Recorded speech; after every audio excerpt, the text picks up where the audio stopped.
Okay. Sino? Nakuha mo. I got what I want! Oh, tayo mo kaya. Oh.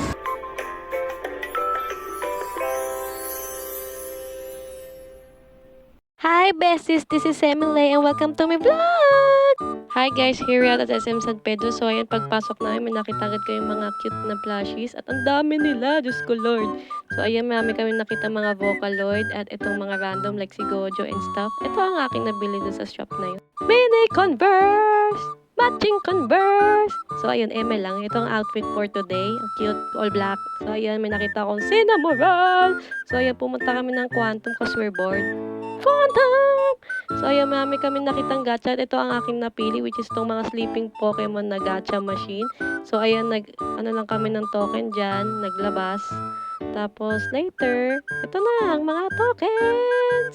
So, ito ako ngayon trying this gachapon machine. Nag-insert lang kami ng coins at nag-turn around ng knob. So, later, ayan na, lumabas na ang gachapon toy. Ayan, ako excited na buksan itong gachapon toy. At ito, hear me now, opening this toy.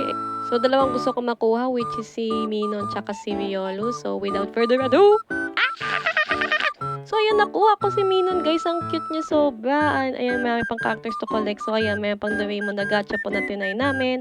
Si Habi naman nag-try niyan. So, ayan, lumabas na siya. He's shaking with excitement, guys. Oh my God, ikalma mo. So, ayan, nakuha ko si Libra na Doraemon. And later, nagkaraoke na lang kami dito. And, ayan, nag-enjoy lang kami. Banjing. And, ayan, kantahan together. So, ayan, after may tira pa kaming token. So, shooting na sa basketball. At may nakuha kaming ticket. So, that's all. Bye!